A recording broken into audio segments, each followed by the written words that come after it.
Welcome to Context. I'm Bakhtiar Sanov. Today we focus on a sharp shift in tone from the United Kingdom regarding the Israeli-Palestinian conflict.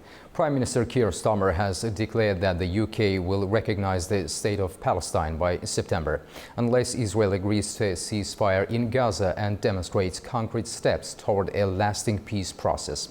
At the same time, Israeli Prime Minister Benjamin Netanyahu has received a new military plan for a complete siege of Gaza, which would include once again cutting off all humanitarian aid.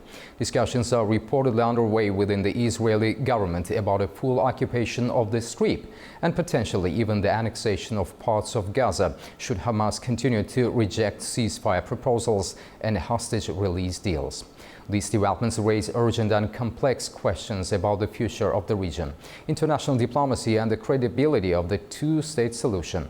To help us unpack these issues, we're joined from Paris, France by Ilan Shalom, a geopolitical analyst with a focus on Middle East affairs. Ilan, welcome to Context and thank you for joining us today. Thank you very much to you. Ilan, what do you make of Keir Starmer's September deadline for recognizing a Palestinian state? What signals is this sending to both Israel and the international community? Well, I think there are several parts in your question. I think it's important for the viewer to understand the context. I think the main idea here is to create a European precedent with leverage diplomacy. First, I think that it's important to say that this is not an isolated UK move, but part of a growing European consensus. France announced a similar September deadline prior to the UK for Palestinian state recognition, so this is something which is much bigger than only UK.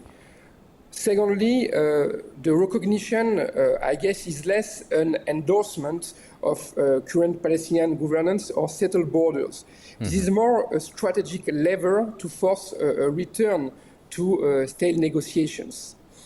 Then you asked me about the direction and the signal to Israel. We need to be clear. For the government and in the government narrative, UK move is a reward for terror. Especially post-October 7. The Israeli government perceived this as an acceptable reward for terrorism and a delegitimization of its security concern. So it's a clear signal from UK of intensifying international impatience. The message is clear, the diplomatic clock is ticking, and continued inaction or unilateral move by example, in West Bank, will have direct diplomatic consequences. Mm-hmm. So we are facing a push for realignment with an implicit demand for Israel to seriously re-engage in a political process towards a two-state solution rather than maintain the current impasses. In your opinion, how might this affect the UK's relationship with Israel and the United States? Well, today we are now as I say, in a reward for terrorism narrative in Israel. Unequivocally, Israeli government view this as a direct affront, an appeasement that rewards Hamas post-October 7th, mm-hmm. deepening their sense of betrayal. So it diminished trust between UK and Israel. So this unilateral move, especially given the timing, significantly erodes trust, making immediate cooperation on sensitive issues more challenging between UK and Israel and less likely as Israel perceived its security concerns being disregarded. When it comes to the United States, we need to be very nuanced. As you say, and as you know, the US traditionally insists on Palestinian statehood that must come through direct, negotiated settlement, not unilateral recognition. This puts the UK out of sync with Washington's long-standing policy. But, especially with Trump administration, it could be much more complicated. The State Department might voice cautions, and the current Trump, especially the president, approach is much more transactional and less ideologically rigid, potentially tolerating allied differences if they don't directly impede the US interests. So this makes the US reaction less predictable than in previous administration. Ilan, do you expect any other European nations to follow the UK's lead if Israel fails to comply? Well, the growing momentum is evident, but not necessarily following. We have right now prior and parallel moves. If we take countries like Spain, Ireland, Norway, and Slovenia, they have already recognized Palestine. France, as I say, will do the same in September in the General Assembly of the UN. So the UK move is part of a broader, accelerating European trend, rather than simply leading it. So it's a collective pressure. A recent letter from France and 14 other countries called for Palestinian recognition at the UN General Assembly in September. So it highlights coordinated and growing pressure. But beyond that, the idea is to deepen European influence. This is a strategic imperative. So the idea is countering US-Israel imbalance. Many European nations seek to assert their own diplomatic weight in the Middle East, viewing the traditional US-Israel relationship as unbalanced regarding a Palestinian state. So recognition is a way for Europe to demonstrate independent agency and moral authority. But at the same time, when it comes to EU, it remains not unanimous. We have a momentum. We build a momentum right now, but EU is not monolithic. Countries like Germany or Italy, as stated by Prime Minister Meloni recently, are still hesitant, arguing that recognition might be counterproductive or should only come as a part of a negotiated peace. Israeli Prime Minister Benjamin Netanyahu is reportedly considering a full siege of Gaza once again. What are the strategic and humanitarian implications of such a move? Well, when it comes to this idea of full siege, it means that it could sever remaining vital lifelines, pushing Gaza population beyond the brink of famine and disease. While the GHF, supported by Israel and the US, does distributed aid, its effectiveness needs significant improvements, given the immense needs of the vast majority of Gaza population. So a complete siege would lead to an unprecedented man-made public health and survival crisis with devastating long-term impacts on civilians. When it comes to Israel, today Israel controls approximately 75%, 85% of Gaza. So a full siege offers minimal additional strategic gains, but significantly, it escalates the military and political costs. It means deeper entanglement in a hostile urban environment, increasing Israeli military casualties and leading to more widespread Palestinian civilian deaths without a clear political endgame. So this move would exacerbate challenges for humanitarian aid, already complex due to issues like UNRWA compromise credibility, but crucially, a full occupation shifts total international legal and moral responsibility for Gaza population onto Israel, which is a colossal and unsustainable burden. Ilan, but what are the risks to Israeli society and security if it proceeds with a long-term military presence in the Gaza? Well, there is different point for that. The first one, I think, is a sustained human and economic bleed. First, in terms of casualties, a prolonged occupation in a hostile, as I say, urban environment will inevitably lead to continuing Israeli military casualties.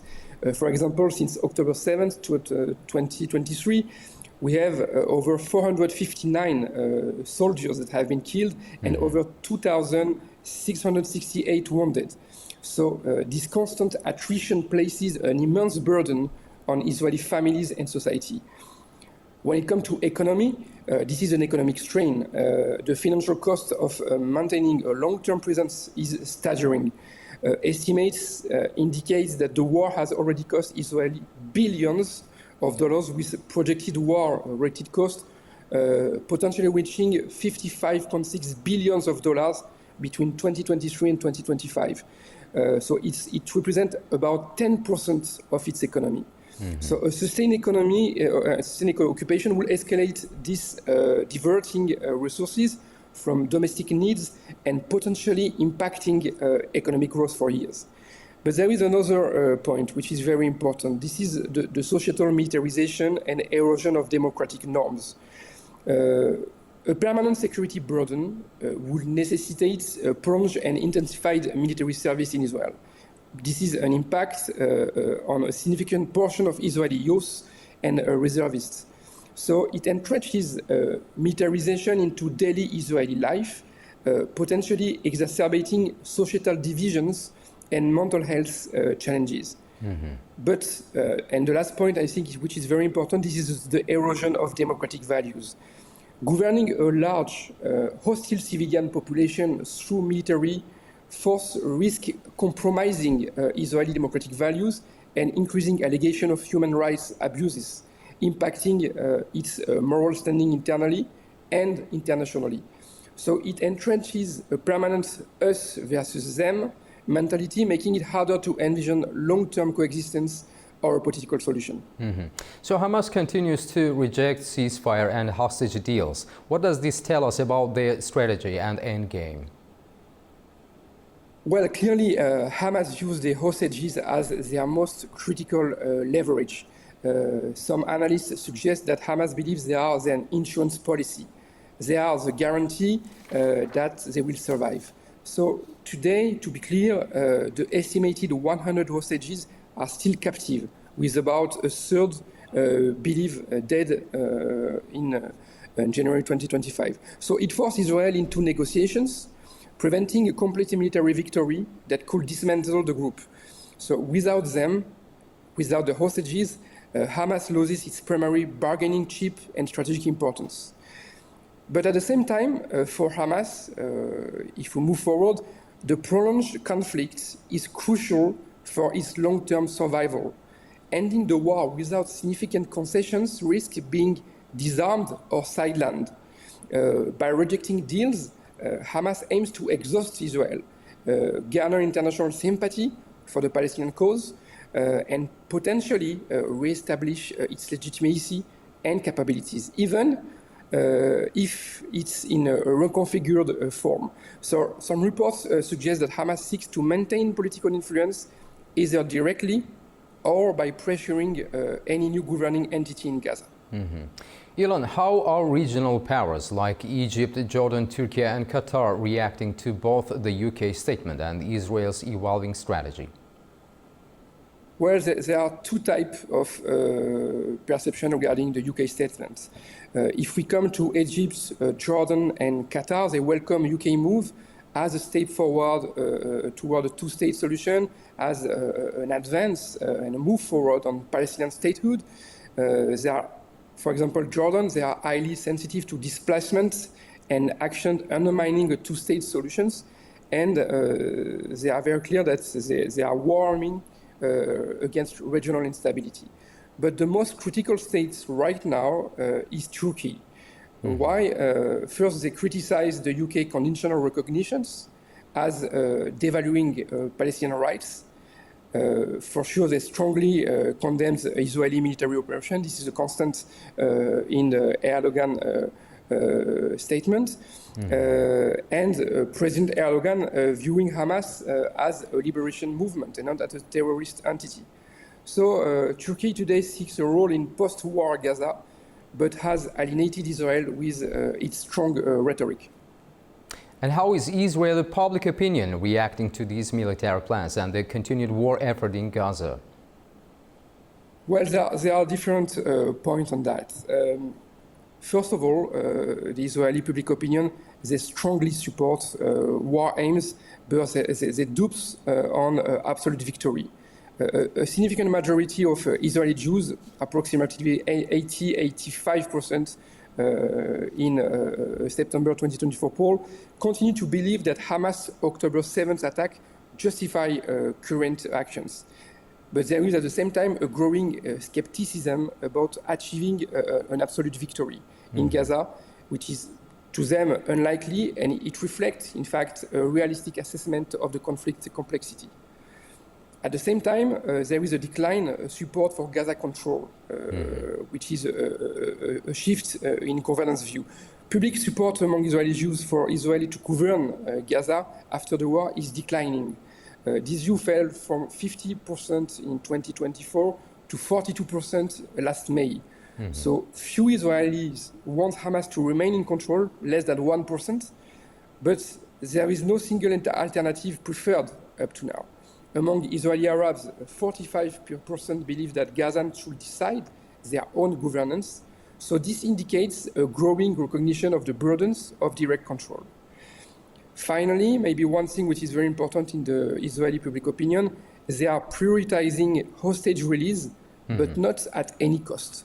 The support for negotiations to release hostages has risen significantly, but however, this support often comes with the caveat that the fighting should not necessarily stop, indicating a desire to achieve both goals rather than sacrificing military pressure.